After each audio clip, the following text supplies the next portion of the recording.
ಹಾಗೆ ದ್ರೌಪದಿ ಮಾಡಿದಂತಹ ಅವಮಾನ ಈ ಸಮಾಜ ಮೇಲೆ ಯಾವ್ದಂತಹ ಶಾಶ್ವತವಂತಹ ಬೀಳ್ತದೆ. ನೋಡಿ, ದ್ರೌಪದಿಯ ವ್ಯಕ್ತಿತ್ವ ನಾವು ಸ್ವಲ್ಪ ತಿಳ್ಕೊಳ್ಬೇಕು. ದ್ರೌಪದಿಯಲ್ಲಿ 5 ಜನ ಇದ್ದಾರೆ. ಒಂದು ಭಾರತಿ, ಒಂದು ಶಚಿ, ಒಂದು ಶ್ಯಾಮಲ, ಒಂದು ಉಷಾ, ಒಂದು ಪಾರ್ವತಿ. 5 ಜನ ಇದ್ದಾರೆ ದ್ರೌಪದಿಯಲ್ಲಿ. ಒಬ್ಬರಲ್ಲಿ 5 ಜನ ಇದ್ದಾರೆ. ಯಾಕೆ ಅಂತಂದ್ರೆ ಹಿಂದಿನ ಕತೆ ತಿಳ್ಕೊಬೇಕು ನಾವು. ದ್ರೌಪದಿದು ನಾವು ತಿಳ್ಕೊಳ್ಬೇಕು ಅಂತಂದ್ರೆ ನಮ್ಗೆ ಏನಾಗುತ್ತೆ, ದ್ರೌಪದಿ 5 ಜನ ಇದ್ಬಿಟ್ಟು ಅವಳಿಗೆ ಪತಿವ್ರತ್ಯ ಕೊಡ್ತಾರೆ. ಯಾಕೆ ಕೊಡ್ತಾರೆ ಅದು ತಿಳ್ಕೊಳ್ಬೇಕಲ್ವಾ. ಹಿಂದೆ ಏನಾಗಿತ್ತು ಅಂದ್ರೆ, ಹಿಂದೆ ಭಾರತಿ ಬಿಟ್ಬಿಡಿ, ಭಾರತಿ ವಾಯುದೇವರ ಹೆಂಡತಿ, ಅವಳಿಗೆ ಮರವಿಲ್ಲ, ಅವಳಿಗೆ ಅಜ್ಞಾನ ಇಲ್ಲ. ಭಾರತೀಯರು ಬಿಟ್ಟು ಪಾರ್ವತಿ ಅಂತ ಹಿಡಿದು ಬಿಟ್ಟು ಎಲ್ಲರಿಗೂ ಅಜ್ಞಾನ ಇದೆ, ಸ್ವಲ್ಪ ಹತ್ರ ಅಜ್ಞಾನ ಇದೆ. ಅವ್ರೇನ್ ಮಾಡ್ತಾರೆ ಅಂದ್ರೆ, 4 ಜನ ಏನ್ ಮಾಡ್ತಾರೆ, 4 ಜನ ಬ್ರಹ್ಮದೇವರು ಇರಬೇಕಾದರೇನೆ ತಮ್ಮ ಪತಿಯರ ಜೊತೆಗೆ ಅವರ ಬ್ರಹ್ಮದೇವರ ಎದುರಿಗೆ ವಿಲಾಸ ಮಾಡ್ತಾರೆ.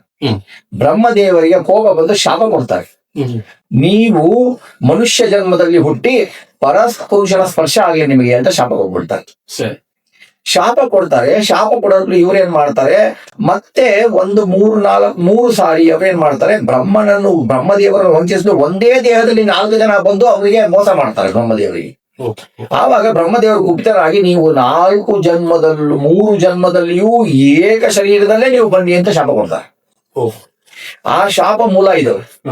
ಆವಾಗ ಏನಾಗತ್ತೆ ಅಂತಂದ್ರೆ, ಅವರೇನ್ ಮಾಡ್ತಾರೆ, ಪರಸ್ಪರ್ಶ ಆಗಲಿ ಅಂತಂದಿದ್ದು ಏಕ ದೇಹದಲ್ಲಿ ಅಂತ ಅಲ್ಲ. ನೀವು ಒಂದು ಮನುಷ್ಯ ಜನ್ಮ ಬರಲಿ, 4 ಜನ್ಮದಲ್ಲಿ ಏಕದೇಹತ್ವ ಹೇಳಿದ್ರು ಕೂಡ ಏಕದೇಹತ್ವ ಹೇಳಿಲ್ಲ. ಪರಪುರುಷದ್ದು ಒಂದು ಜನ್ಮದಲ್ಲಿ ಹೇಳಿದ್ದಾರೆ. ಅವಾಗ ಅವ್ರೇನ್ ಮಾಡಿದ್ರು, ದೇವತೆಗಳು ಏನ್ ಮಾಡಿದ್ರು ಅಂದ್ರೆ, ಅವರು ಶಚಿ ಯಾರು, ಇಂದ್ರನ ಹೆಂಡತಿ, ಶ್ಯಾಮಲ ಯಮದೇವರ ಹೆಂಡತಿ, ಉಷಾ ಅಶ್ವಿನಿ ದೇವತೆಗಳ ಹೆಂಡತಿ, ಪಾರ್ವತಿ ರುದ್ರದೇವರ ಹೆಂಡತಿ. ಭಾರತಿ ಅಲ್ಲಿ ಶಾಪ ಕೊಡ್ಲಿಕ್ಕೆ ಆಗಲ್ಲ. ಭಾರತಿಗೆ ಅಜ್ಞಾನನೇ ಇಲ್ಲ, ಅವಳು ಅಲ್ಲಿ ಬಂದಿಲ್ಲ. ಇವ್ರು 4 ಜನನೇ ಸೇರ್ ಮಾಡಿರೋದು. ಅವ್ರೇನ್ ಮಾಡ್ತಾರೆ, ಭಾರತಿ ಹತ್ರ ಬರ್ತಾರೆ ಕೇಳಲಿಕ್ಕೆ. ಭಾರತಿ ಹತ್ರ ಬಂದು ಏನ್ ಕೇಳ್ತಾರೆ, ಭಾರತೀ ದೇವಿ, ನೀನು ನಮಗೆ ಸಹಾಯ ಮಾಡು, ನೀನು ನಮ್ಮ ದೇಹದಲ್ಲಿ ಬಾ. ಆವಾಗ ವಾಯುದೇವರು ನಿನಗೆ ಸ್ಪರ್ಶ ಮಾಡುದು. ವಾಯುದೇವರದ್ದು ಹರಿಯ ನಿಯಮ ಏನಂದ್ರೆ, ವಾಯುದೇವರು ಭಾರತೀಯರನ್ನು ಬಿಟ್ಟು ಬೇರೆ ಯಾರನ್ನೂ ಸ್ಪರ್ಶಿಸಲ್ಲ, ಭಾರತೀಯವರ ಹೆಂಡತಿ. ಹಾಗಾಗಿ ನೀನು ಬಂದ್ರೆ ವಾಯುದೇವರ ಸ್ಪರ್ಶ ಆಗತ್ತೆ. ಆಮೇಲೆ ಇವ್ರು ಏನ್ ಮಾಡ್ತಾರೆ, ಕಲಿಯುಗದ ಈ ಬರತ್ಲಿಲ್ಲ, ನಾವು ಅನ್ಯ ಪುರುಷರ ಸ್ಪರ್ಶ ಮಾಡಿದ್ರೆ ಬಹಳ ದೋಷ ಆಗತ್ತೆ. ಅದಕ್ಕೋಸ್ಕರ ವಾಯುದೇವರ ಸ್ಪರ್ಶ ನಮಗಾಯ್ತು ಅಂದ್ರೆ, ಇವರೆಲ್ಲ ವಾಯುದೇವರಿಗೆ ಸೊಸೆಯರು, ವಾಯುದೇವರ ಮಕ್ಕಳ ಹೆಂಡತಿಯರು. ವಾಯುದೇವರು ಇವರಿಗೆ ಸ್ಪರ್ಶ ಮಾಡಿದ್ರೆ ತಂದೆ ಮಕ್ಕಳಿಗೆ ಸ್ಪರ್ಶ ಆದಾಗತ್ತೆ. ಅವರು ಪರಪುರುಷನ ಸ್ಪರ್ಶ ಆಗಲಿ ಅಂದ್ರು ಹೊರತೇನು, ಪರಪುರುಷನ ಸಂಘ ಆಗಲಿ, ನಿನಗೆ ರಮಣಿ ಆಗಲಿ, ನೀನು ಅವನ ಹೆಂಡತಿ ಆಗುವಂತ ಶಾಪ ಕೊಡ್ಲಿಲ್ಲ. ಅವನಿಗೆ ಸ್ಪರ್ಶ ಅಂತ ಹೇಳಿದ್ರು. ಹಾಗಾಗಿ ಭಾರತಿ ಅವರ ಓಡ್ಬೋದು, ಹೋಗ್ಬಿಡೋದ್ರು. ಆಮೇಲೆ ಇವರು ಏಕದೇಹ ಬಂತು. ಏಕದೇಹ 3 ದೇಹ ಏಕದೇಹ ಬಂದಾಗ, ಏಕದೇಹದಲ್ಲಿ ಭಾರತೀಯರು ಇರ್ಲಿ ಅಂತಂದ್ರು, ಭಾರತೀನೇ ಇರ್ಲಿ ಅಂತ. ಆಮೇಲೆ ಏನಾಯ್ತು ಅಂದ್ರೆ, ಅವರು ಏನ್ ಮಾಡಿದ್ರು, ಇನ್ನು ಏಕದೇಹ ಶಿವನನ್ನು ಕುರಿತು ತಪಸ್ ಮಾಡ್ತಾರೆ. ನಮಗೆ ನಮ್ಮ ಪತಿಯರೇ ಬರಲಿ, ಪ್ರಾಪ್ತಿ ಆಗಲಿ ಅಂತ ಮಾಡ್ತಾರೆ. ಅವರು ಬ್ರಹ್ಮದೇವ ಶಾಪ ಕೊಟ್ಟಿದ್ದಾರೆ. ರುದ್ರದೇವರನ್ನ ಕೇಳ್ತಾರೆ. ರುದ್ರದೇವರು ಏನ್ ಮಾಡಿದ್ರೆ, ನಿಮ್ಮ ಪತಿಯರ ಸಂಘ ನಿಮ್ಗೆ ಆಗ್ಲಿ ಎಂದು ಬಿಡ್ತಾರೆ.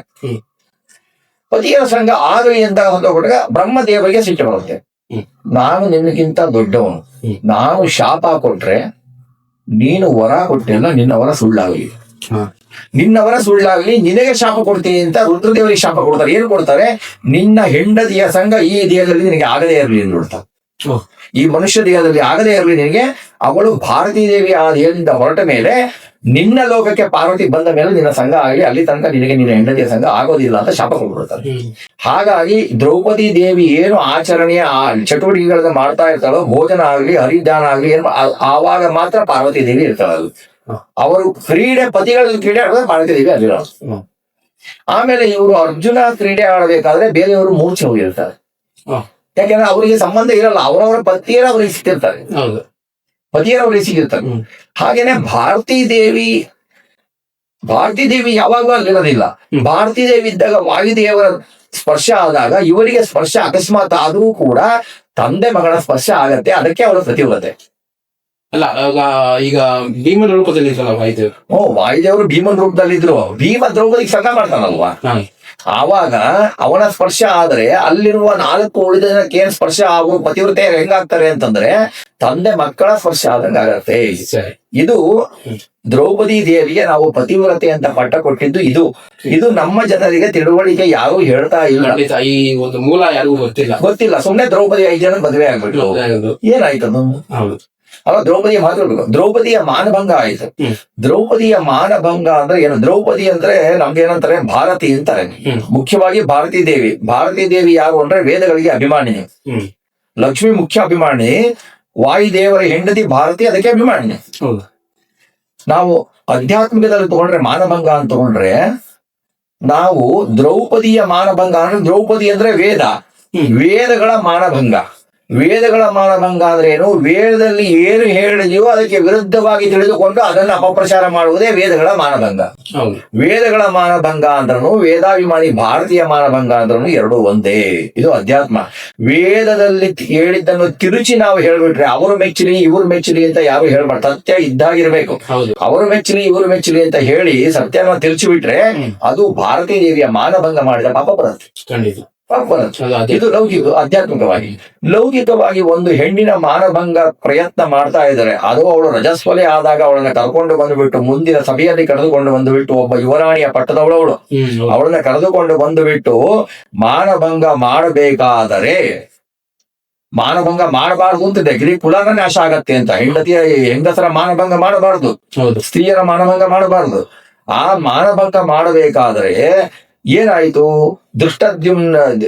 ದುರ್ಯೋಧನನಿಗೆ ಕಲಿ ಅವನು. ದುರ್ಯೋಧನ ಸ್ವಭಾವತಃ ದುಷ್ಟ.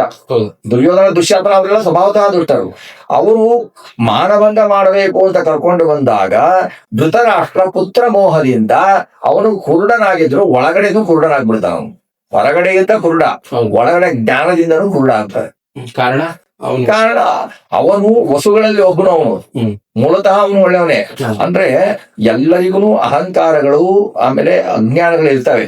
ಏನಂತಂದ್ರೆ ರುದ್ರದೇವರ ಪರ್ಯಂತ ಬ್ರಹ್ಮ, ವಾಯು, ಸರಸ್ವತಿ, ಭಾರತಿ ಇವರನ್ನು ಬಿಟ್ಟು ಬೇರೆಯವರು ಎಲ್ಲರಿಗೂ ಎಲ್ಲಾ ವಿಚಾರದಲ್ಲೂ ಆವಾಗ ಮರೆವು ಅಜ್ಞಾನ ಎರಡೂ ಇರುತ್ತೆ.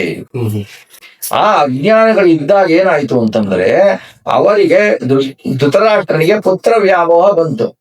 ಪುತ್ರ ವ್ಯಾಮೋಹ ಬಂದಾಗ ಅವನು ಪುತ್ರನನ್ನು ಅತಿಯಾದ ವ್ಯಾಮೋಹದಿಂದ ಅವನಿಗೆ ಪುತ್ರನ ಹೇಳಿದ್ದನ್ನು ವಿರೋಧಿಸಲಾಗಲಿಲ್ಲ.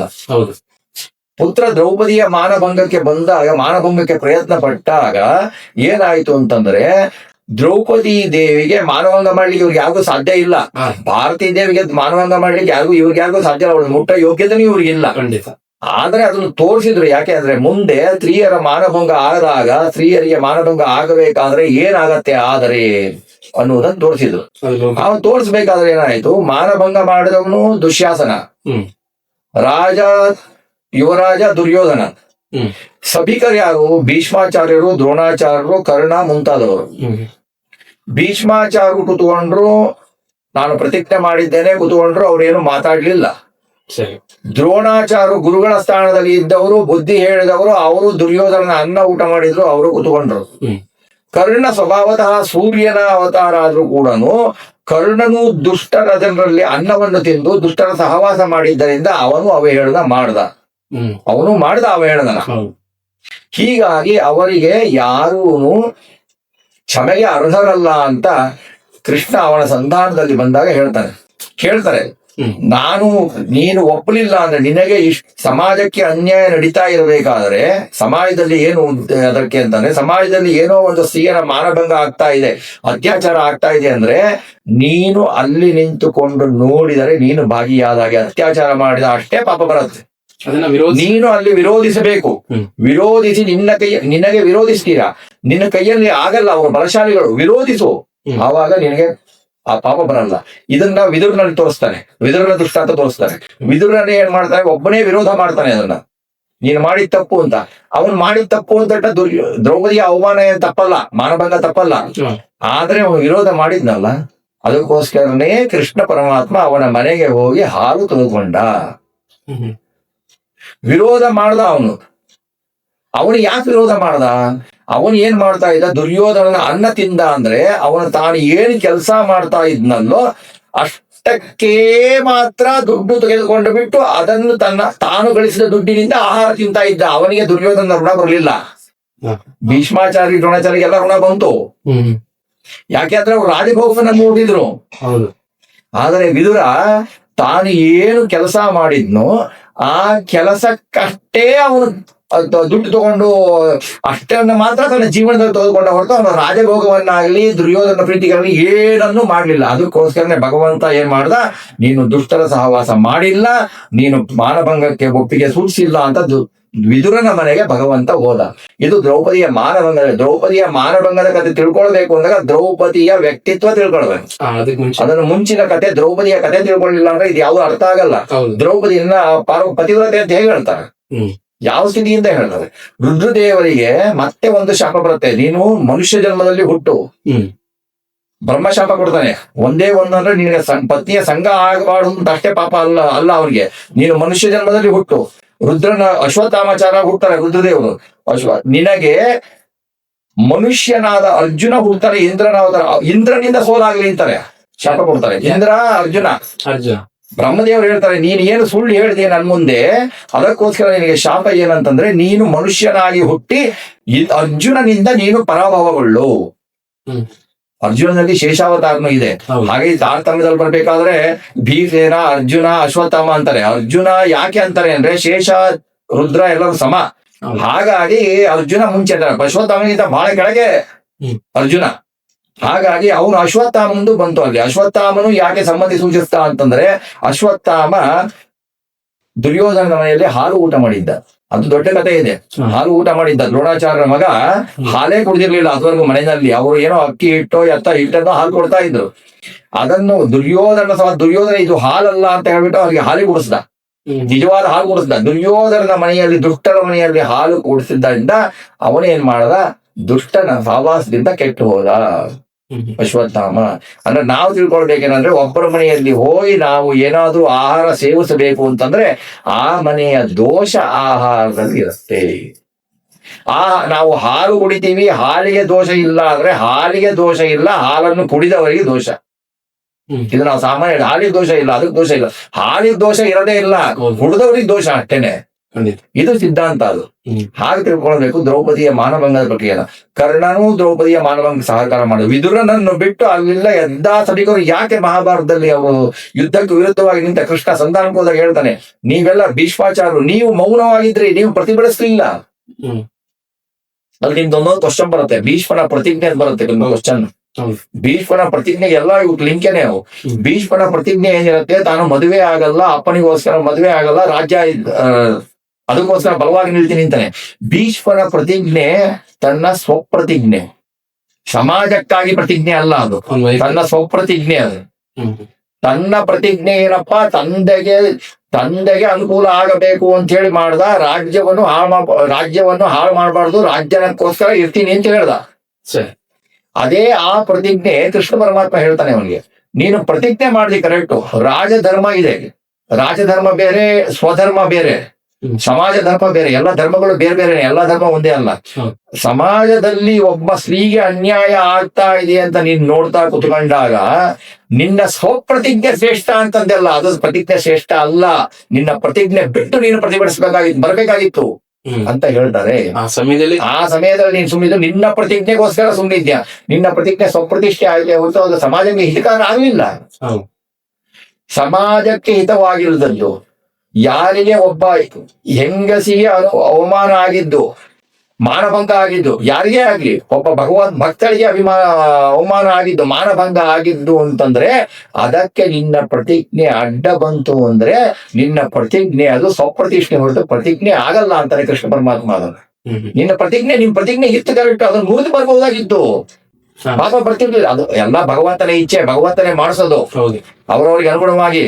ಬಟ್ ನಾವು ಸಮಾಜದಲ್ಲಿ ತೋರಿಸೋದೇನು, ಒಂದು ಆಗ್ಬೇಕಾದ್ರೆ ನೀವು ಪ್ರತಿಭಟನೆ ಮಾಡಿ, ನಿಮ್ ಕೈಯಲ್ಲಿ ಆಗ್ಲಿಲ್ಲ ಅಂದ್ರೂ ಪ್ರತಿಭಟನೆ ವಿರೋಧ ಮಾಡಿ, ನೀವು ಭಾಗವಹಿಸಿ ತಪ್ಪಾಗಲ್ಲ ಅಂತ ದ್ರೌಪದಿ ಮಾನಭಂಗದಲ್ಲಿ ಅದನ್ನು ತೋರಿಸ್ತಾರೆ. ಸುಮ್ನೆ ಇರಬಾರ್ದು. ನಿಮ್ ಕೈಯಲ್ಲಿ ಆಗಲ್ವಾ, ಪ್ರತಿರೋಧ ಮಾಡಿ, ನಮ್ ವಿರೋಧ ಇದೆ ಅಂತ ಮಾಡಿ ಬನ್ನಿ ಎದ್ದು. ಅವರು ಸಭಾತ್ಯಾಗ ಮಾಡ್ಬೋದಾಗಿತ್ತಲ್ಲ, ಭೀಷ್ಮಾಚಾರ್ಯರು ದ್ರೋಣಾಚಾರ್ಯ ಯಾರು ಮಾಡ್ಲಿಲ್ಲ. ಯಾಕೆಂದ್ರೆ ದುರ್ಯೋಧನ ಅನ್ನ ತಿಂದವ್ರು ಅವರು, ಅಷ್ಟಾದ್ರೂ ಮಾಡ್ಬೋದಿತ್ತು. ದುರ್ಯೋಧನ ಅನ್ನ ತಿಂದವ್ರು ಆಗಲ್ಲ, ಅದು ಪ್ರಭಾವ ಆಗಿರತ್ತೆ, ನಾವು ತಿಳ್ಕೊಂಡಾಗ ಬರ್ಲಿಕ್ಕೆ ಆಗಲ್ಲ ಅದು. ಹಾಗೆ ಅಂತ ದೊಡ್ಡ ದೊಡ್ಡವ್ರು ಅವರೆಲ್ಲ. ಬೃಹಸ್ಪತಿ ಆಚಾರ್ಯರು ದೇವತೆಗಳಿಗೆ ಗುರುಗಳು, ದ್ರೋಣಾಚಾರ್ಯರು. ಹೌದು. ಅಂತವರೇ ಸಿಕ್ಬಿಡ್ತಾರ. ನಮ್ಮಂತವ್ರು ಎಲ್ಲೆಲ್ಲೋ ತಿಂದು ಬಿಟ್ರೆ, ನಾವ್ ಎಲ್ಲೆಲ್ಲೋ ತಿಂದು ಎಲ್ಲೆಲ್ಲೋ ಮಾಡಿ ನಮ್ಗೆ ದೋಷನೇ ಪೂರ್ತಿ ಇರಂತೆ. ಅದಂತ ಹೇಳೋದು. ದ್ರೌಪದಿಯ ಮಾನಭಂಗದಲ್ಲಿ ಅಷ್ಟು. ಇನ್ನೇನ್ ರೈತ ಕೇಳಿದ್ರು. ಅದೇ ಈ ಪಂಚಪಾಂಡವರು ಒಂದು ನಿಯಮ ಮಾಡ್ಕೊಂಡಿರ್ತಾರೆ. ಅಂದ್ರೆ 1 ವರ್ಷ ಅವರು ಅಂತ 1 ವರ್ಷ ಮತ್ತೆ ಅದನ್ನ ಪ್ರತಿಜ್ಞೆ ಮುರಿಯೋದು ಕೂಡ ಒಂದು ಸಂದರ್ಭ ಬರುತ್ತೆ ಅರ್ಜುನ್ಗೆ. ಅದು ಪ್ರತಿಜ್ಞೆ ಮಾಡ್ಕೊಳ್ತಾನೆ. ದ್ರೌಪದಿಯ ವೃತ್ತ ಅಂತ ಹೇಳಿದೆ. 5 ಜನ ಇರ್ತಾರೆ ದ್ರೌಪದಿ. ಭಾರತಿ, ಶಚಿ, ಶ್ಯಾಮಲ, ಉಷೆ, ಪಾರ್ವತಿ. ಪಾರ್ವತಿಗೆ ಸಂಘ ಇಲ್ಲ ಆ ಜನ್ಮದಲ್ಲಿ, ಪತಿಯ ಸಂಘ ಇಲ್ಲ. ಪಾರ್ವತಿ ಭೋಜನ ಮಾಡ್ಬೇಕಾದ್ರೆ ಎಲ್ಲಾ ಚಟುವಟಿಕೆಗಳಲ್ಲೂ ಪಾರ್ಥಿವ ದೇಹದಲ್ಲಿ ಇರ್ತಾಳೆ. ಇವರ ಪುರುಷರು, ಇವರ ಪತಿಯರು ಅವಳ ಜೊತೆಗೆ ಕ್ರೀಡೆ ಮಾಡ್ಬೇಕಾದ್ರೆ ಪಾರ್ವತಿ ಅಲ್ಲಿರಲ್ಲ. ಹಾಗಾಗಿ ಪಾರ್ವತಿಗೆ ಪಾತಿವ್ರತ್ಯ ದೋಷ, ಪಾತಿವ್ರತ್ಯದ ಆಗಲ್ಲ ಅವರಿಗೆ. ಹಾಗಾಗಿ ಬೇರೆಯವ್ರಿಗಿದ್ದಾಗ 1 ವರ್ಷ ಅವರು 1 ವರ್ಷ ಇವರು ಅಂದ್ರೆ ಇವರೆಲ್ಲರೂ ಸುತ್ತರಾಗಿರ್ತಾರೆ, ಮೂರ್ಛೆ ತರ ಇರ್ತಾರೆ ಎಲ್ಲರೂ. ಇವರು ಏನು ಅಂದ್ರೆ ಇವರ ಪತಿಯ ಸಂಘ ಆಗ್ಬೇಕು ಅಂದಾಗ ಅವರು ಮೂರ್ಛೆ ತರ ಇರ್ತಾರೆ, ಬೇರೆ ಆಕ್ಟಿವಿಟೀಸ್ ಎಲ್ಲ ಅವ್ರು ಇರ್ತಾರೆ.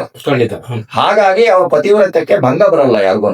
ಮತ್ತೆ ಈ ಯುದ್ಧದಲ್ಲಿ ಈ ಕೃಷ್ಣ ಯುದ್ಧ ನಿಯಮನ ಮುರಿದ ಅನ್ನೋದ? ಕೃಷ್ಣ ಯುದ್ಧ ನಿಯಮ ಮುರಿದ ಅನ್ಲಿಕ್ಕೆ ನಿಯಮ ಹಾಕವನೇ ಕೃಷ್ಣ. ಹೌದು ಅಲ್ವಾ? ಅವನ ಮನಸ್ಸಿನಲ್ಲಿ ಬಂದಿದ್ದೇ ಅದು ನಿಯಮ. ಆ ನಿಯಮಗಳ ಅಪ್ಲೈ ಕೃಷ್ಣನಿಗಾಗಲ್ಲ. ನಿಯಮ ಅಪ್ಲೈ ಕೃಷ್ಣನಿಗಾಗಲ್ಲ. ಕೃಷ್ಣ ಹಾಕಿದ ನಿಯಮ ಅವನು ತೋರಿಸ್ತಾನೆ, ನಾನು ಮಾಡ್ದಂಗೆ ತೋರಿಸ್ತಾನೆ. ಕೃಷ್ಣ ಏನ್ ತೋರಿಸ್ತಾ ನಿಮ್ಗೆ? ನಿಯಮ ಬ್ರೇಕ್ ಮಾಡಿದ್ದು ಎಲ್ಲಿ ಬಂತು ನಿಮ್ಗೆ? ನಿಯಮ ಬ್ರೇಕ್ ಮಾಡಿದ್ದು ಅಂತಂದ್ರೆ ಒಂದು ಅಭಿಮನ್ಯು ವಧೆ ನಂತರ ಜಯದ್ರಥನ ವಧೆನಲ್ಲಿ ಒಂದು ಎಕ್ಸಾಂಪಲ್ ಕೊಡ್ತಾರೆ. ಜಯದ್ರಥ ವಧೆನಲ್ಲಿ ಸೂರ್ಯ ಮುಳುಗೇ ಇರಲಿಲ್ಲ. ಇವನೇನ್ ಮಾಡ್ದ? ಅವನನ್ನು ಅರ್ಜುನ ಪ್ರತಿಜ್ಞೆ ಉಳಿಸ್ಬೇಕು ಅಂತ ತನ್ನ ಚಕ್ರವನ್ನು ಬಿಟ್ಟು ಗ್ರಹಣ ತರ ಸೂರ್ಯನಿಗೆ ಮಾಡ್ದ. ಸೂರ್ಯ ಮುಳುಗಿಲ್ಲ. ಈಗ ನಿಮಗೆ ಸೂರ್ಯ ಮುಳುಗ್ಲಿಕ್ಕೆ ಟೈಮ್ ಇದೆ. ಸೂರ್ಯೋದಯ, ಸೂರ್ಯ ಅಸ್ತ ಅಂತ ಕೊಟ್ಟಿರ್ತಾರೆ. ಸೂರ್ಯ ಕಾಣದೇ ಇಲ್ಲ, ಅಷ್ಟು ಮೋಡ ಇರುತ್ತೆ ಅಂದ್ರೆ ಸೂರ್ಯ ಮುಳುಗಿರಲ್ಲ, ನಿಮಗ್ ಕಾಣಲ್ಲ ಅಷ್ಟೇನೆ. ಸೂರ್ಯ ಅಸ್ತ ಅಂತ ಹೇಳಲ್ವ ಅದನ್ನ, ಅಲ್ವಾ? ಹಾಗಾಗಿ ಸೂರ್ಯನ ಅಸ್ತ ಆಗಿಲ್ಲ, ಸೂರ್ಯ ಇದ್ದಾನೆ. ಅದಕ್ಕೆ ಜಯದ್ರಥನ ನೋಡಿ ಅಂತ. ಸೂರ್ಯ ಹೋದ ಇವ್ರೇನ್ ತಿಳ್ಕೊಂಡ್ರು ಅಜ್ಞಾನಿಗಳು, ಸೂರ್ಯನಿಗೆ ಕತ್ತಲೆ ಮೋಡ ಬಂದ ತಕ್ಷಣ ಏನ್ ಮಾಡ್ಬಿಟ್ರು, ಸೂರ್ಯ ಮುಳುಗದ ಅಂತ ಎದ್ದು ಬಿಟ್ರು. ಚಕ್ರ ತೆಗೆದು ಬಿಟ್ಟ. ಅದು ನಿಯಮ ಬಾಹಿರ ಅಲ್ಲ, ನಿಯಮ ಬಾಹಿರ ಇಲ್ಲ. ಆಮೇಲೆ ಒಂದು ಅಧರ್ಮ 10 ಜನರಿಗೆ 10 ಸಜ್ಜನರಿಗೆ ಒಳ್ಳೆಯದಾಗತ್ತೆ ಅಂದ್ರೆ ಅಧರ್ಮ ಅದನ್ನ ಏನ್ ಕೆಟ್ಟದ್ದು ಮಾಡಿದ್ರು ಅದು ಅಧರ್ಮ ಅನ್ಸಲ್ಲ. ಸಜ್ಜನರಿಗೆ ಒಳ್ಳೆಯದಾಗುವಂತೆ ಮಾಡುವುದು ಧರ್ಮ, ದುರ್ಜನರಿಗೆ ಹಿಂಸೆಯಾಗದಂತೆ ಮಾಡುವುದು ಅಧರ್ಮ.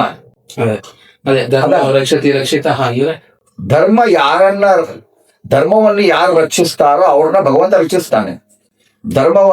ಧರ್ಮರಾಜ ಧರ್ಮಿಷ್ಠನಾಗಿದ್ದ, ಅವನಿಗೆ ಅನುಗ್ರಹ ಬಂತು, ಭಗವಂತನ ಅನುಗ್ರಹ ಬಂದು ಏನಾಯ್ತು? ಸಾಮ್ರಾಜ್ಯ ಪ್ರಾಪ್ತಿ ಆಯ್ತು, ಯುದ್ಧದಲ್ಲಿ ಜಯ ಸಿಕ್ತು. ಧರ್ಮಕ್ಕೆ ಯಾರ್ಯಾರು ಬೆಂಬಲಿಸಿದಾರೋ ಎಲ್ಲರಿಗೂ ಜಯ ಸಿಕ್ತು. ಧರ್ಮವನ್ನು ಯಾರು ರಕ್ಷಿಸ್ಲಿಲ್ಲ? ದುರ್ಯೋಧನಂತವ್ರು ರಕ್ಷಿಸ್ಲಿಲ್ಲ, ಅವರಿಗೆ ಅವನತಿ ಆಯಿತು. ಆ ದುರ್ಯೋಧನ ಧರ್ಮಕ್ಕೆ ಅಪಚಾರ ಮಾಡಿದವನಾದ ಅವರಿಗೆ ಸಂಬಂಧಪಟ್ಟ ಅದಕ್ಕೆ ಸಹಾಯ ಮಾಡಿದ ಎಲ್ಲರಿಗೂ ಅವನತಿ ಆಯಿತು. ಭೀಷ್ಮಾಚಾರದಿಂದ ಹಿಡಿದ್ಬಿಟ್ಟು ಎಲ್ಲರಿಗೂ ಅವನತಿ ಆಯಿತು. ನಾನು ಧರ್ಮ ಮಾಡ್ತಿರಪ್ಪ, ಅಧರ್ಮ ಮಾಡ್ತಾ ನನ್ ಜೊತೆಗೆ ಅವ್ನು ಇರ್ತಾನೆ, ಅವ್ನ ಪಾಡಿಗೆ ಅವ್ನು ಇರ್ತಾನೆ ಅಂತ ನಾನು ಬಿಟ್ರೆ ಅದು ಅಂತಾರೆ, ಅದು ಅಲ್ಲ. ಈಗ ಒಬ್ರು ಕೊಲೆ ಮಾಡ್ತಾರೆ, ಸಮಾಜದಲ್ಲಿ ಕೊಲೆ ಮಾಡ್ತಾರೆ ಅಂತ ಹೇಳಿ, ಕೊಲೆಗೆ ಸಹಾಯ ಮಾಡಿದವ್ರಿಗೂ ಅಷ್ಟೇ ಶಿಕ್ಷೆ ಅಲ್ವಾ? ನಾ ಕೊಲೆ ಮಾಡಿಲ್ಲ, ಅವನ್ ಪಾಡಿಗೆ ಅವನು ಇದಾರೆ, ನಾನು ನೋಡ್ತಿದ್ದೀನಿ ಅಂತಂದ್ರೆ ಅಲ್ವಾ? ಅದಾಗಲ್ಲ. ಹಾಗಾಗಿ ಅದು ಸಮಾಜದ ನ್ಯಾಯ, ಅದು ಸಮಾಜದ ನ್ಯಾಯ. ಧರ್ಮ ಯಾರು ಧರ್ಮಕ್ಕೆ ರಕ್ಷಿಸ್ತಾರ ಅಂದ್ರೆ ಅವರಿಗೆ ಸಹನೆ ಬೇಕು. ನಮ್ಮ ಯೋಗ್ಯತೆಗಳಿಗೆ ಅನುಸಾರವಾಗಿ ನಮ್ಮ ಧರ್ಮಗಳನ್ನ ರಕ್ಷಣೆ ಮಾಡಬಹುದು. ಅವರ ಯೋಗ್ಯತೆ ಮೀರಿ ರಕ್ಷಣೆ ಮಾಡ್ಲಿಕ್ಕೆ ಆಗಲ್ಲ. ಅಷ್ಟು ಅವರ ವರ್ಣಾಶ್ರಮದ ಧರ್ಮದಲ್ಲಿ ವಿಂಗಡಣೆ ಇದೆ. ಮುಂದೆ ನಿಮ್ದು ಬರುತ್ತೆ ಅಂತ ಪ್ರಶ್ನೆ, ಅದಕ್ಕೆ ಹೇಳಿಲ್ಲ. ಧರ್ಮದಲ್ಲಿ ಬಹಳ ವಿಂಗಡಣೆಗಳಿದಾವೆ. ಆ ವಿಂಗಡಣೆಗಳನ್ನು ಅವರ ಆಶ್ರಮ ಧರ್ಮಗಳನ್ನು ಅವ್ರು ಮಾಡ್ಬೇಕಾಗತ್ತೆ. ಹಾಗೆ ಹೇಳ್ತಾರೆ ಇದರಲ್ಲಿ, ಅದಂತ ಹೇಳಿದೆ. ಈ ಮಹಾಭಾರತವನ್ನ ನಮ್ಮ ಈಗಿನ ಸಂಸಾರಕ್ಕೆ ಹೋಲಿಸ್ಕೊಳೋದಾದ್ರೆ ಒಂದು ಮಹಾಭಾರತವನ್ನ ನೋಡಿ, ಮಹಾಭಾರತ ಅನ್ನೋದು ಎಲ್ಲೂ ಇಲ್ಲ, ನಮ್ಮ ಹೃದಯದಲ್ಲೇ ಇದೆ. ಮಹಾಭಾರತ ನಮ್ಮ ಹೃದಯದಲ್ಲಿ ಇದೆ. ಧರ್ಮನೂ ನಮ್ಮ ಹೃದಯದಲ್ಲಿ ಇದೆ, ಅಧರ್ಮನೂ ನಮ್ಮ ಹೃದಯದಲ್ಲಿ. ಒಂದು ಕಡೆ ಪಾಂಡವರು, ಒಂದು ಕಡೆ ಕೌರವರು. ಇದ್ರ ಯುದ್ಧ ನಮ್ಮಲ್ಲಿ ನಡೀತಾನೆ ಇರುತ್ತೆ, ದಿವಸ ನಡೀತಾನೆ ಇರುತ್ತೆ, ಕ್ಷಣಗಳಲ್ಲಿ ನಡೀತಾನೆ ಇರುತ್ತೆ. ಯಾಕೆ ಅಂದ್ರೆ ಒಂದು ಭಗವಂತನ ಬಗ್ಗೆ ಭಕ್ತಿ ಹೆಚ್ಚತ್ತೆ, ಒಂದ್ಸತಿ ಭಗವಂತನ ಬಗ್ಗೆ ಗೌರವ ಬರುತ್ತೆ, ಭಗವಂತನ ಭಕ್ತರ ಬಗ್ಗೆ ಗೌರವ ಬರುತ್ತೆ. ಶಾಸ್ತ್ರದಲ್ಲಿ ಏನ್ ಹೇಳಿದ್ದಾರೋ ಹಾಗೆ ನಡೀಬೇಕು ಅನ್ಸತ್ತೆ. ಇದು ಧರ್ಮ. ಒಂದು ಕಡೆ ಶಾರದಲ್ಲಿ ಅವರು ಹೇಳಿದ್ದಾರೆ, ನಾವು ಈಗಿನ ಕಾಲದಲ್ಲಿ ಎಲ್ಲಿ ನಡೆಯುತ್ತೆ ನಾವು ನಡೆಸ್ತೀವಿ, ಇದು ಅಧರ್ಮ. ಆಮೇಲೆ ಶಾಸ್ತ್ರದಲ್ಲಿ ಏನ್ ಹೇಳಿದೆಯೋ, ಅಯ್ಯೋ ಅವನು ಯಾರು, ದೇವರೇ ಇಲ್ಲ, ಅವನು ಯಾರು, ಇವನು ಯಾರು ಅನ್ನೋದು ಅಧರ್ಮ. ಇದೇನಾಗತ್ತೆ, ಹೃದಯದಲ್ಲಿ ಈಗ ದ್ರೌಪದಿ ಅಂದ್ರೆ ಹೇಳಿದೆ, ದ್ರೌಪದಿ ಅಂದ್ರೆ ಬರೇ ಒಂದು ಹೆಂಗಸು ಅಂತ ತಗೋಬೇಡಿ. ದ್ರೌಪದಿ ಅಂದ್ರೆ ಭಾರತಿ, ಭಾರತಿ ಅಂದ್ರೆ ವೇದ ಮಾತೆ. ವೇದಗಳಲ್ಲಿ ಹೇಳಿದ್ದನ್ನು ನಾವು ವಿರೋಧಿಸಿದರೆ ನಮ್ಮ ಹೃದಯದಲ್ಲಿರುವ ಭಾರತಿಗೆ ನಾವು ಮಾನಭಂಗ ಮಾಡ್ದಂಗೆನೆ ನಮಗೆ ಶಿಕ್ಷೆ ಆಗೇ ಆಗತ್ತೆ. ಅದು ಖಂಡಿತ ಶಿಕ್ಷೆ ಆಗತ್ತೆ. ಅದು ನಮ್ಮ ಇದ್ರಲ್ಲಿ. ಹಾಗಾಗಿ ನಾವೇನ್ ಮಾಡ್ಬೇಕು, ಕೌಟುಂಬಿಕವಾಗಿ ನಾವು ಒಂದು ಧರ್ಮ ಆಚರಿಸ್ಬೇಕು ಅಂದ್ರೆ ಬಹಳ ಪ್ರಾಬ್ಲಮ್ಗಳು ಬರುತ್ತೆ. ಕೌಟುಂಬಿಕವಾಗಿ ಬರುತ್ತೆ. ಏನಂತಂದ್ರೆ ನಮ್ಗೆ ದಾಕ್ಷಿಣ್ಯಗಳಿರುತ್ತೆ, ಅಡಚಣೆಗಳಿರುತ್ತೆ. ಆ ಅಡಚಣೆಗಳನ್ನು ನಾವೇನ್ ಮಾಡ್ಬೇಕು ಅಂತಂದ್ರೆ, ಆ ಅಡಚಣೆಗಳನ್ನು ಮೀರಿ ನಿಂತು ನಾವು ಧರ್ಮವನ್ನು ಆಚರಿಸ್ಬೇಕು. ಭಗವಂತನಲ್ಲಿ ನಾವು ಕೇಳಬೇಕು, ಧರ್ಮ ಆಚರಿಸೋ ಹಾಗೆ ಮಾಡಪ್ಪ ಅಂತ ಮಾಡ್ಬೇಕು. ಹೀಗೆ ಏನ್ ಸಂದೇಶ ಅಂದ್ರೆ, ಜೂಜನ್ನು ಯಥಾ ಆಡ್ಲೇಬಾರ್ದು. ಅದರಲ್ಲಿ ಒಂದು ತೋರಿಸಿದ್ರು, ಜೂಜಾಟ ಬಹಳ ಶಾಸ್ತ್ರದ ವಿರುದ್ಧ, ಜೂಜು ವಿರುದ್ಧ. ಯಾವುದೇ ತಗೊಳ್ಳಿ ನೀವು, ಜೂಜು ಅದೆಲ್ಲ ವಿರುದ್ಧನೇ, ಇನ್ಕ್ಲೂಡಿಂಗ್ ಶೇರ್ ಮಾರ್ಕೆಟ್, ಅದು ವಿರುದ್ಧ. ಆ ಜೂಜು ವಿರುದ್ಧ, ಆ ಜೂಜು ಆಡಿದವರು ಏನಾಗುತ್ತೆ, ಮನೆ ಹಾಳಾಗತ್ತೆ. ಆ ಜೂಜು ಆಡಿದ್ರು, ಧರ್ಮರಾಯನು ಜೂಜಾಡ್ದ. ಧರ್ಮರಾಜನು ಪಗಡೆ ಆಟ ಆಡಿದಾಗ ಅವನಿಗೆ ಮನಸ್ಸೇನಾಯ್ತು, ದೋಷ ಆಗಿಬಿಟ್ಟು ತನ್ನ ಮನೆಯವರೆಲ್ಲ ಆಡುಗಡ್ತಾ ಬಂದ ಅಲ್ವಾ. ಈ ದೋಷ ಬಂತು. ಜೂಜಿನ ಭರದಲ್ಲಿ, ಆ ಅಧರ್ಮದ ಭರದಲ್ಲಿ ನಿಮಗೆ ಏನ್ ಮಾಡ್ತೀವಿ ಅಂತ ಪ್ರಜ್ಞೆ ಇರಲ್ಲ. ಅವರವ್ರ ಭೀಮಸೇನ ಬಿಟ್ರೆ ಬೇರೆ ಯಾರಿಗೂ ಇವ್ರಿಗೆ ಆತರ ಅಜ್ಞಾನನೇ. ಹಾಗಾಗಿ ಬಿಟ್ಟು ಇವರೆಲ್ಲ ಆತರ ಇಟ್ರಲ್ವಾ. ಹಾಗಾಗಿ ಜೂಜನ್ನು ಆಡಬಾರದು. ಹೆಣ್ಣಿಗೆ, ಸ್ತ್ರೀಯರಿಗೆ ಗೌರವ ಕೊಡಬೇಕು. ಗುರು ಹಿರಿಯರಿಗೆ ಗೌರವ ಕೊಡಬೇಕು. ಗುರು ಹಿರಿಯರಿಗೆ ಗೌರವ ಕೊಡಬೇಕು. ಕೃಷ್ಣ ಅದನ್ನ ತಾನೇ ತೋರಿಸ್ತಾನೆ. ಸ್ವತಃ ಭೀಷ್ಮಾಚಾರ್ಯಗೆ ನಮಸ್ಕಾರ ಮಾಡ್ತಾನೆ, ಧರ್ಮರಾಜನಿಗೆ ನಮಸ್ಕಾರ ಮಾಡ್ತಾನೆ. ಕೃಷ್ಣ ಪರಮಾತ್ಮ ಯಾಕೆ ನಮಸ್ಕಾರ ಮಾಡ್ದ? ಅವನು ಮಾಡ್ದ ಅಂದ್ರೆ, ಅವನೇ ಮಾಡಿಲ್ಲ ಅಂದ್ರೆ ಅವನೇ ಮಾಡಿಲ್ಲ ಅಂತೀವಿ ಅಂತ. ನೀವು ಮಾಡಿ ಅಂತ ತೋರಿಸ್ಲಿಕ್ಕೋಸ್ಕರ ಕೃಷ್ಣ ಪರಮಾತ್ಮ ಜನರಿಗೆ ತೋರಿಸ್ಲಿಕ್ಕೋಸ್ಕರ ತಾನು ಮಾಡ್ದ ಹೊರತುನು ತಾನು ಮಾಡ್ಬೇಕು ಅಂತಿಲ್ಲ. ಈ ಒಂದು ಇಂದಿನ ಒಂದು ಯುವಕ ಜನರಿಗೆ ಈ ಮಹಾಭಾರತ ಹೇಗೆ ಪ್ರಸ್ತುತ ಅನ್ನೋದನ್ನು ಒಂದೆರಡು ಮಾತಾಡಿ. ಮಹಾಭಾರತ ಈಗಿನ ಯುವಜನರಿಗೆ ಯಾಕೆ ಪ್ರಸ್ತುತ ಅಂದ್ರೆ, ಈಗಿನ ಯುವಜನರುಗಳು ಧರ್ಮದ ಹಾದಿ ಬಿಡ್ತಾ ಇದ್ದಾರೆ. ಧರ್ಮವನ್ನು ಎಲ್ಲಿಯ ತನಕ ನೀವು ಪಾಲನೆ ಮಾಡ್ತೀರೋ ಅಲ್ಲಿಯ ತನಕ ನಿಮಗೆ ಏಳಿಗೆ. ಧನದ ಆಸೆಗೆ ಹೋಗಬಾರ್ದು. ಭಗವಂತನನ್ನು ನಂಬಿದರೆ ಧನ ಬರುತ್ತೆ. ಸಹನೆ ಇರಬೇಕು, ತಾಳ್ಮೆ ಇರಬೇಕು. ಗುರು ಹಿರಿಯರಿಗೆ ಗೌರವ ಕೊಡಬೇಕು. ಈಗಿನ ಜನಗಳು ಅದನ್ನು ಕಲಿಬೇಕು ಅಂದ್ರೆ ಗುರು ಹಿರಿಯರಿಗೆ ಗೌರವ ಕೊಡಬೇಕು. ತಂದೆ ತಾಯಿಗಳಿಗೆ ಗೌರವ ಕೊಡಬೇಕು. ಯಾವಾಗಲೂ ಕೌಟುಂಬಿಕ ಕಲಹಗಳಲ್ಲಿ ಆಗಬಾರದು. ರಾಗದ್ವೇಷಗಳು ಇರಬಾರದು. ನೀವು ಯಾವುದೇ ಕಾರ್ಯ ಮಾಡಿದರೂ ಅದ್ರ ಭಗವಂತನಲ್ಲಿ ಪರ್ಯವಸನ ಆಗಬೇಕು. ಭಗವಂತನಲ್ಲಿ ಪರ್ಯವಸನ ಆಗಲಿಲ್ಲ ಅಂದ್ರೆ ನಿಮ್ಮ ಯಾವ ಧರ್ಮವು ಧರ್ಮ ಅನ್ಸ್ಕೊಳ್ಳಲ್ಲ. ನಾನು ಸತ್ಯನೇ ಹೇಳ್ತೀನಿ ಎಂದು ಕೊನೆಗೆ ಅದು ಭಗವಂತನಲ್ಲಿ ಸೇರಬೇಕು. ಭಗವಂತನಲ್ಲಿ ಭಕ್ತಿ ಇರಬೇಕು. ಭಗವಂತನಲ್ಲಿ ಭಕ್ತಿ ಇಲ್ಲದೇನೆ ನಾನು ಓದ್ಕೊಂಡ್ಬಿಟ್ಟಿದ್ದೀನಪ್ಪ, ನಾನು ಜ್ಞಾನ ಪಡ್ಕೊಂಡ್ಬಿಟ್ಟಿದ್ದೀನಿ, ನನ್ನ ಭಕ್ತಿ ಇದೆ ಅಂತ ಅದಾಗಲ್ಲ. ಭಗವಂತನ ಪ್ರೀತಿಗೋಸ್ಕರ ನೀವು ಕೆಲಸ ಮಾಡಿದ್ರೆ, ನೀವು ಏನು ಒಳ್ಳೆ ಕೆಲಸ ಮಾಡಿದ್ರು ಅದಕ್ಕೆ ಫಲ. ಭಗವಂತನ ಭಕ್ತಿ ಇಲ್ಲ ಅಂದ್ರೆ ನೀವು ಏನು ಜ್ಞಾನ ತಿಳ್ಕೊಂಡ್ರು, ಏನು ವೈರಾಗ್ಯ ತಿಳ್ಕೊಂಡ್ರು ಏನು ಇಲ್ಲ. ನಮಗೆ ಇಂಟರ್ನೆಟ್ ನಲ್ಲಿ ನಾವು ಓದ್ತೀವಿ ಮಾಡ್ತೀವಿ, ನಮ್ಮ ಗುರುಗಳು ಬೇಡ, ನಾವು ಪಾಠ ಓದ್ತೀವಿ ಮಾಡ್ತೀವಿ, ಭಗವಂತನ ಭಕ್ತಿ ಇಲ್ಲ ಅಂತಂದ್ರೆ ಅದು ಬರೀ ಜ್ಞಾನಕ್ಕೆ ಆಗುತ್ತೆ. ಕೃಷ್ಣ ಪರಮಾತ್ಮ ಹೇಳ್ತಾನೆ, ನಾನು ಒಲಿಯಲ್ಲ ಅಂತ ಹೇಳ್ತಾರೆ. ಅದು ನಿನ್ನ ಜ್ಞಾನ ವೇಸ್ಟ್ ಅದು. ಈಗ ನೀವೇನ್ ಮಾಡ್ತೀರಾ, ಎಲ್ಲಾ ನೀರು ಈಗ ಸಮುದ್ರ ಸೇರ್ಬೇಕು. ಸಮುದ್ರ ಸೇರಿದ್ರೆ ಎಲ್ಲ ಹೋದ್ರದು ವೇಸ್ಟ್ ಅಲ್ವಾ. ನದಿ, ಎಲ್ಲಾ ನದಿಗಳು ಸಮುದ್ರಕ್ಕೆ ಸೇರ್ಬೇಕು. ಸಮುದ್ರಕ್ಕೆ ಸೇರಿಲ್ಲ ಅನ್ನೋದು ವೇಸ್ಟ್. ಸಮುದ್ರಕ್ಕೆ ಸೇರಿದ್ರೆ ಸರಿ. ಸಮುದ್ರ ಅನ್ನುವುದು ಪರಮಾತ್ಮ. ನಿಮ್ಮ ಎಲ್ಲಾ ಧರ್ಮಾಚರಣೆಗಳು ಹರಿದುಕೊಂಡು ಹೋಗಿ ಕೊನೆಗೆ ಸೇರುವುದು ಭಗವಂತನ ಪಾದಕ್ಕೆ. ಭಗವಂತನ ಪಾದಕ್ಕೆ ಸೇರಿಲ್ಲ ಅಂದ್ರೆ ಅದು ಧರ್ಮನೇ ಅಲ್ಲ ಅಂತ, ಅಧರ್ಮ ಅಂತಾನೆ. ಅಧರ್ಮ. ನಾನು ಏನು ಒಳ್ಳೇದು 10 ಜನಕ್ಕೆ ಉಪಕಾರ ಮಾಡಿದೆ, 1,00,000 ಜನ ಸಾಕದೆ, ಭೋಜನ ಮಾಡಿದೆ, ಕೃಷ್ಣಾರ್ಪಣ ಆಗ್ಲಿಲ್ಲ ಅಂದ್ರೆ ಹೋಯ್ತು. ಹಾಗಾಗಿ ನಾವು ಭಗವಂತನನ್ನು ನೆನೆದು ಬಿಟ್ಟು ಭಗವಂತನ ಅಧೀನ ಅಂತ ನಾವು ತಿಳ್ಕೊಂಡ್ಬಿಟ್ಟು ಭಗವಂತನ ಆಜ್ಞೆಯಿಂದ ನಡೀತಾ ಇದ್ದೇವೆ ನಾವು ತಿಳ್ಕೊಬೇಕು. ಈಗಿನ ಜನರಲ್ಲಿ ಆ ಸಾಮಾನ್ಯ ಅದು ಗೌರವಗಳೆಲ್ಲ ಹೊರಟೋಗ್ಬಿಟ್ಟಿದ್ದಾವೆ. ಗೌರವಗಳು ಹೊರಟೋಗಿದೆ, ಆಹಾರದ ವ್ಯತ್ಯಾಸಗಳು ಆಗಿದ್ದಾವೆ. ಆಮೇಲೆ ಓದುಗಳದ್ದು ಅಷ್ಟೇನೆ, ಸಂಬಂಧಗಳಿಲ್ಲ. ಯಾಕೆಂದ್ರೆ ಸಂಬಂಧಗಳಿಲ್ಲ ಅಂದ್ರೆ ನಾನು ಅನ್ನೋದು ಕೂತಿದೆಯಲ್ಲ. ನೋಡಿ, ಯಾವುದೇ ಬಿಟ್ಬಿಡಿ, ನಾನು ನನ್ನದು ಅನ್ನೋದು 2 ಇದ್ರೆ ಬೇರೆ ಎಲ್ಲವೂ ಹಾಳಾಗುತ್ತೆ. ನಾನು ನನ್ನದಂತೆ, ನಾನು ನಾನೇ ಅಂತ ನನ್ನದು. ಅಭಿಮಾನ ಯಾಕೆ? ನನ್ನದು. ಹೌದು. ನನ್ನದು ಬಿಡಿ ಕುಂತಿನ ಕೇಳಿದಾಗ ಕೊನೆ ಕೇಳಿದಾಗ ಕುಂತಿಗೆ ಕೃಷ್ಣ ಪರಮಾತ್ಮ ಏನು ವರ ಬೇಕು ಅಂದಾಗ ಅವಳು ಏನಂತಾಳೆ, ಕಷ್ಟ ಕೊಡು ನನಗೆ ಅಂತ ಒಂದ್ ವಾರ ಕೇಳ್ತಾಳೆ. ನನಗೆ ಯಾಕೆಂದ್ರೆ ನನಗೆ ಕಷ್ಟ ಕೊಟ್ರೆ ನಾನು ಕೃಷ್ಣ ಅಂತೀನಿ, ಸುಖ ಕೊಟ್ಬಿಟ್ರೆ ನಾನು ನೀನ್ ಮರ್ತು ಬಿಡ್ತೀನಿ ಸುಖದಲ್ಲಿ. ಕಷ್ಟ ಕೊಡು. ಆಮೇಲೆ ಈ ಯುಧಿಷ್ಠಿರ ಇವರೆಲ್ಲರೂ ರಾಜ್ಯ ಚೆನ್ನಾಗಿ ರಾಜ್ಯ ಆಡ್ತಾರೆ. ಈ ಮಕ್ಕಳ ಮಮಕಾರವನ್ನು ನಾನು ತೆಗೆದು ಬಿಡು ಅಂತ ನನ್ನವರು ಅನ್ನುವ ಸಂಬಂಧ ನಾನು ತೆಗೆದು ಬಿಡು ಅಂತ ಅವಳು. ಯಾಕಂತಾಳೆ, ಅವ್ರನ್ನ ಹಚ್ಕೊಂಡ್ ಬಿಟ್ರೆ, ನನ್ನವರು ಅಂತ ಇಟ್ಕೊಂಡ್ಬಿಟ್ರೆ ಇವಳು ಮತ್ತೆ ಪುನರಪಿ ಹುಟ್ಟೋದು ಸಾಯೋದು, ಅವ್ರನ್ನ ಲಾಲನೆ ಮಾಡೋದು, ಇವ್ರು ಲಾಲನೆ ಮಾಡೋದು, ಇವ್ರ ದೇಶ ಮಾಡೋದು, ಇದ್ರೊಳಗೆ ಆಗೋಗುತ್ತೆ. ಅವ್ರು ನನ್ನ ಮಕ್ಕಳು ಅನ್ನೋ ಅಭಿಮಾನ ನನ್ನಿಂದ ತೆಗೆದು ಬಿಡು. ಅಭಿಮಾನ ಇದ್ರೇನೆ ಅಲ್ಲ. ಈಗ ನೀವು ಎಲ್ಲ ಒಂದು ವಸ್ತು ಇಟ್ಟಿರ್ತೀರಿ, ಅದು ಈಗ ಬೇಡ ಪಕ್ಕದ ಮನೆ ಅಂತ ಹೇಳಿ, ಪಕ್ಕದ ಮನೆಯಲ್ಲಿ ಕಳ್ತನ ಆಯ್ತು, ಅಯ್ಯೋ ಅವ್ರ ಮನೇಲಿ ಕಳ್ತನ ಆಯ್ತು ಅಂತ ಆಯ್ತು, ಒಂದ್ 5 ನಿಮಿಷ ಮಾತಾಡ್ತೀರಾ ಬರ್ತೀರಾ. ಅದೇ ನಿಮ್ ಮನೆಯಲ್ಲಿ ಕಳ್ತನ ಆಯ್ತು, ಅವಾಗ ಗೋಳಾಡ್ತೀರಾ, ಪೊಲೀಸ್ ಸ್ಟೇಷನ್ ಹೋಗ್ತೀರಾ, ಅಯ್ಯೋ ಕಳ್ತನ ಆಯ್ತು. ಯಾಕೆ? ಅಲ್ಲಿ ನಿಮ್ಮದು ಅನ್ನೋ ಅಭಿಮಾನ ಇಲ್ಲ, ಇಲ್ಲಿ ನಂದು ಅನ್ನೋ ಅಭಿಮಾನ ಇದೆ. ನಂದು ಅನ್ನೋ ಅಭಿಮಾನ ಇದ್ರೇನೆ ಇವೆಲ್ಲ ಪ್ರಾಬ್ಲಮ್. ನನ್ನದು ಅಂತಿಲ್ಲ ಅಂದ್ರೆ ಈ ದೇಹ, ಯಾಕೆ ಈ ದೇಹ ನನ್ನದು ಅಂತ ತಿಳ್ಕೊಂಡಿದ್ವಿ. ನಮ್ದಲ್ಲ ದೇಹ, ಇದು ನಮ್ದಲ್ಲ ದೇಹ. ಯಾರು ಹೇಳಿದಾರೆ ದೇಹ ನಂದು ಅಂತ? ಮುಂಚೆ ಇತ್ತ ದೇಹ? ಇಲ್ಲ. ಮುಂದೆ ಬರ್ತಾ ಈ ದೇಹ? ಇಲ್ಲ. ಮತ್ ನಿಮ್ದು ಅಂತ ಎಲ್ಲಿ ಬಂತು? ನಿಮ್ದಲ್ಲ. ನನ್ನದು ಅನ್ನೋ ಅಭಿಮಾನ ಬಂದಿದ್ರೇನೆ ನನ್ನ ಕೈ ನೋವು, ನನ್ನ ಮೈ ನೋವು ಇದೆಲ್ಲ ಬರೋದು ಬಹಳ ಕಷ್ಟ. ಶಾರದಲ್ಲಿ ಹೇಳ್ತಾರೆ ಇವೆಲ್ಲ ಬರೋದು ಆ ಸಾಧನೆಗಳು ಬೇಕು, ನಮ್ಮಂತವರಿಗೆಲ್ಲ ಆಗಲ್ಲ, ಅವಧೂತರ ಶಿಖಾಮಣಿಗಳೇ ಆಗತ್ತದು. ಹಾಗೆ ಆ ದೇಹದ ಸಂಬಂಧ ಕಳ್ಸ್ಕೊಳ್ಬೇಕು, ನಾನು ನನ್ನದಂತ ಕಳ್ಸ್ಕೊಳ್ಬೇಕು, ನಾನು ಅನ್ನುವ ಅಹಂಕಾರ ಬಿಡಬೇಕು. ನಾನು ನನ್ನಲ್ಲಿರುವ ಪರಮಾತ್ಮ ನನ್ನಲ್ಲಿ ಮಾಡ್ತಾನೆ, ಮುಂದೆ ರಾಮಾಯಣದಲ್ಲಿ ಬರ್ತದೆ, ನನ್ನಲ್ಲಿರುವ ಪರಮಾತ್ಮ ಮಾಡ್ತಾನೆ, ಅವನು ಮಾಡಿಸ್ತಾನೆ ಅಂತ ಜ್ಞಾನ ಇರ್ಬೇಕು ನಮಗೆ. ಪರಮಾತ್ಮನಿಗೆ ಎಲ್ಲರೂ ಈಗ ನೀವು ಜಂತರು ಅಷ್ಟೇನೆ, ಯಾವ ದೇವರಾಗ್ಲಿ, ಯಾವ ದೇವ್ರು ಅಂತಿಲ್ಲ, ದೇವ್ರು ಒಬ್ಬನೇನೆ. ದೇವತೆಗಳು ಬೇರೆ ಬೇರೆ, ಎಲ್ಲ ಮಾಡ್ಸೋದ್ ದೇವ್ರೇನೆ. ದೇವರು ಸ್ವತಂತ್ರ, ನಾವು ಅಸ್ವತಂತ್ರ. ದೇವ್ರು ಹೇಳ್ದಾಗ ನಾವು ಮಾಡ್ತೀವಿ. ಎಲ್ಲಾ ಮಾಡೋ ಪರಮಾತ್ಮ, ಎಲ್ಲಾ ನೀವು ಮಾಡುವ ಕೆಲಸವನ್ನ ಕೃಷ್ಣನಿಗೆ ಅರ್ಪಿಸಿ, ಕೃಷ್ಣಾರ್ಪಣ ಅಂತನ್ನಿ.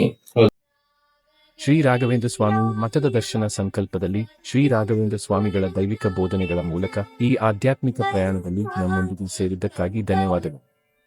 ಈ ಭಾವಪೂರ್ಣ ಅನುಭವವನ್ನು ನೀವು ಆನಂದಿಸಿದ್ದರೆ ಶ್ರೀ ರಾಘವೇಂದ್ರ ಸ್ವಾಮಿಗಳ ಬೋಧನೆಗಳು ಮತ್ತು ಪವಾಡಗಳಿಗೆ ಮೀಸಲಾದ ಹೆಚ್ಚಿನ ಪುಷ್ಟೀಕರಿಸುವ ವಿಷಯಕ್ಕಾಗಿ ರಾಯರ ಭಕ್ತ ಚಾನೆಲ್ಗೆ ಚಂದಾದಾರರಾಗಲು ಮರೆಯಬೇಡಿ. ಅಧಿಸೂಚನೆಗಳನ್ನು ಸ್ವೀಕರಿಸಲು ಬೆಲ್ ಐಕಾನ್ ಅನ್ನು ಒತ್ತಿರಿ ಮತ್ತು ಭಕ್ತಿಯ ಸಾಗರದಲ್ಲಿ ಮುಳುಗುವ ಅವಕಾಶವನ್ನು ಎಂದಿಗೂ ಕಳೆದುಕೊಳ್ಳಬೇಡಿ. ಆಧ್ಯಾತ್ಮಿಕ ಕಂಪನಗಳನ್ನು ಹರಿಯುವಂತೆ ಮಾಡಲು ಸಾಮಾಜಿಕ ಮಾಧ್ಯಮದಲ್ಲಿ ನಮ್ಮೊಂದಿಗೆ ಸಂಪರ್ಕದಲ್ಲಿರಿ. ರಾಯರ ಭಕ್ತ Facebook, Instagram, Twitter, Threads, YouTube, Telegram channel, WhatsApp channel.